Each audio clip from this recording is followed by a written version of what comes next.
Good morning students. आज हम कक्षा 5 की हिंदी व्याकरण की पुस्तक रचना प्रसून के अंतर्गत रिवीजन शुरू करेंगे। जैसा कि आप जानते हैं कि आपका हाफ ईयरली तक का सिलेबस कंप्लीट हो चुका है, तो आज हम फर्स्ट चैप्टर भाषा और व्याकरण का रिवीजन करेंगे। जैसा कि आप सभी जानते हैं कि भाषा विचारों के आदान प्रदान का माध्यम है। जब हम अपने विचारों को दूसरों तक पहुंचाते हैं और दूसरों की बातों को समझते हैं, वही भाषा है। जैसा सबसे पहले आपकी बुक में दिया गया है कि बच्चा अपने आसपास के वातावरण और परिवार के सदस्यों की बातें सुनकर ही बोलना सीखता है। उसके सामने जिन वस्तुओं को दिखाकर उनके नाम बताए जाते हैं, वह उन वस्तुओं के चित्र नाम सहित अपने दिमाग में संजो लेता है और उन्हें जल्दी ही याद भी कर लेता है। चित्रों से भाषा सीखने में आसानी होती है। धीरे धीरे बच्चा शब्दों को पढ़ना और लिखना सीखता है। तो हम सभी बोलकर या लिखकर अपने भाव और विचार दूसरों तक पहुंचाते हैं और सुनकर या पढ़कर दूसरों के भाव समझते हैं। तो इस प्रकार हम कह सकते हैं कि भाषा विचारों के आदान प्रदान का माध्यम है। भाषा दो प्रकार की होती है, मौखिक भाषा और लिखित भाषा। तो बोलकर अपनी बात कहना और सुनकर दूसरे की बात समझना भाषा का मौखिक रूप है। तो जब हम बोलते हैं और या फिर सुनते हैं तो यह भाषा का मौखिक रूप कहलाता है। इसे बच्चा परिवार से ही सीखता है। पढ़ना और लिखना भाषा का लिखित रूप कहलाता है। इसमें लिखकर अपनी बात दूसरों तक पहुंचाई जाती है और दूसरा उसे पढ़कर समझता है। तो जैसे कक्षा में अध्यापक विद्यार्थियों को पढ़ाते हैं, तो जब उन्हें कोई भी पाठ समझाया जाता है तो यह भाषा का मौखिक रूप कहलाता है। लेकिन जब कुछ भी काम बोर्ड पर कराया जाता है और बच्चे उसे अपनी उत्तर पुस्तिका में लिखते हैं, तो यह भाषा का लिखित रूप कहलाता है। जैसे पत्र लिखना है या फिर आप मोबाइल पर मैसेज लिखते हैं, तो ये भाषा का लिखित रूप कहलाता है। लेकिन जब आप फोन पर किसी से बात करते हैं या रेडियो पर कुछ सुनते हैं या टीवी में देखते हैं, तो यह भाषा का मौखिक रूप कहलाता है। नेक्स्ट, भारतीय भाषाएं। संसार में बहुत सी भाषाएं बोली, पढ़ी और लिखी जाती हैं। सभी देशों की अपनी अपनी भाषाएं हैं। भारतीय संविधान के अनुच्छेद 343 के अनुसार भारत की राजभाषा हिंदी है। इस भाषा को 14 सितंबर सन 1949 को राजभाषा के रूप में स्वीकार किया गया। भारतीय संविधान में पहले 18 भाषाओं को मान्यता दी गई थी, परंतु अब उसमें 4 बोलियां और जोड़कर उन्हें भी भाषा का रूप दिया गया है। तो ये 4 बोली हैं, बोडो, डोंगरी, मैथिली, कोंकणी। ये अब भारत में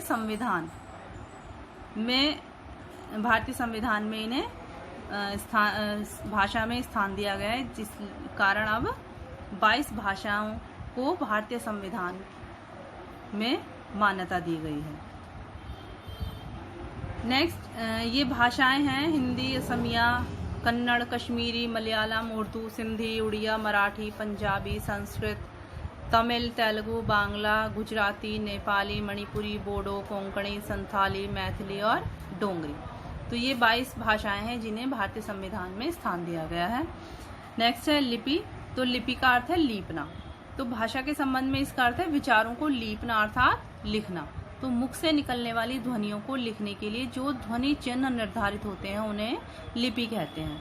यह भाषा के लिखने के ढंग को या लिखने की विधि को लिपि कहा जाता है, क्योंकि जो भी भाषा लिपिबद्ध नहीं होती है उस भाषा को लिखा नहीं जा सकता। जैसे पहाड़ी भाषा है, उसे आप बोल सकते हैं लेकिन लिख नहीं सकते, क्योंकि पहाड़ी भाषा लिपिबद्ध नहीं है। तो इसलिए किसी भी भाषा को लिखने के लिए उसका लिपिबद्ध होना या उसके लिए उसकी ध्वनि चिन्ह निर्धारित होना आवश्यक है, तभी आप किसी भी भाषा को लिख सकते हैं। प्रत्येक भाषा की अपनी लिपि होती है, जिसमें कुछ उदाहरण नीचे दिए गए हैं। जैसे हिंदी भाषा की लिपि है देवनागरी, अंग्रेजी की रोमन, संस्कृत, गुजराती और मराठी भाषा की लिपि भी देवनागरी है, पंजाबी की गुरुमुखी है, उर्दू की फारसी है। नेक्स्ट, बोली। तो बोली क्षेत्रीय भाषा होती है, जो किसी एक सीमित क्षेत्र में बोली जाती है वो बोली कहलाती है। लेकिन जो भाषा होती है उसका क्षेत्र विस्तृत होता है, वो बड़े क्षेत्र में बोली जाती है। तो भारतवर्ष में लगभग 1652 बोलियां बोली जाती हैं। नेक्स्ट है आपका व्याकरण। इसमें उदाहरण दिया गया है कि रजनी खेल रहा है, रजनी खेल रही है। लाल पतंग कट गए, लाल पतंग कट गई। गाय दूध देता है, गाय दूध देती है। तो पहले वाक्य गलत हैं और दूसरे वाक्य सही हैं। आपस में बातचीत करते समय जब हम शब्दों का अशुद्ध प्रयोग करते हैं तो इससे भाषा का अर्थ बदल जाता है। हम अपनी बात को दूसरों तक सरल तरीके से, आसान तरीके से नहीं पहुंचा पाते। तो इसके लिए हमें व्याकरण का ज्ञान होना बहुत आवश्यक है, क्योंकि अगर हमें व्याकरण का ज्ञान नहीं होगा तो हम अपनी बात को दूसरों तक सही प्रकार से नहीं पहुंचा सकते। तो इस प्रकार हम कह सकते हैं कि व्याकरण वह शास्त्र है जो हमें भाषा के शुद्ध और अशुद्ध प्रयोग का ज्ञान करवाता है। तो भाषा के शुद्ध ज्ञान के लिए व्याकरण का जानना आवश्यक है। व्याकरण वी प्लस आ प्लस करण शब्द से बना है, तो जिसका अर्थ है शब्दों के शुद्ध रूपों का विवेचन। तो इस प्रकार हम कह सकते हैं कि व्याकरण ही एक ऐसा शास्त्र है जो कि हमें भाषा के शुद्ध बोलने, पढ़ने और लिखने संबंधी नियमों की जानकारी देता है। और व्याकरण किसी भी भाषा के स्वरूप संबंधी नियमों का बोध होता है। व्याकरण में 3 बातें, वर्णों, शब्दों और विचारों पर विचार किया जाता है, इसलिए इसे 3 भागों में बांटा गया है: वर्ण विचार, शब्द विचार और वाक्य विचार। इसका अध्ययन आप अगले अध्यायों में करेंगे। तो इस पाठ में आपने सीखा कि भाषा के द्वारा ही हम अपने मन के भावों या विचारों को दूसरों के सामने प्रकट करते हैं। तो भाषा वह माध्यम है जिसके द्वारा हम अपने विचारों को दूसरों तक पहुंचा सकते हैं, या भाषा विचारों के आदान प्रदान का माध्यम है। भाषा का प्रयोग हम बोलकर या लिखकर करते हैं। भाषा के 2 रूप होते हैं, मौखिक और लिखित। भाषा को जिस विधि से लिखते हैं उसे लिपि कहते हैं। हिंदी भाषा की लिपि का नाम देवनागरी है। और किसी भाषा के शुद्ध प्रयोग का ज्ञान उसके व्याकरण से होता है। जो व्याकरण है वो हमें भाषा के शुद्ध रूप का ज्ञान कराता है।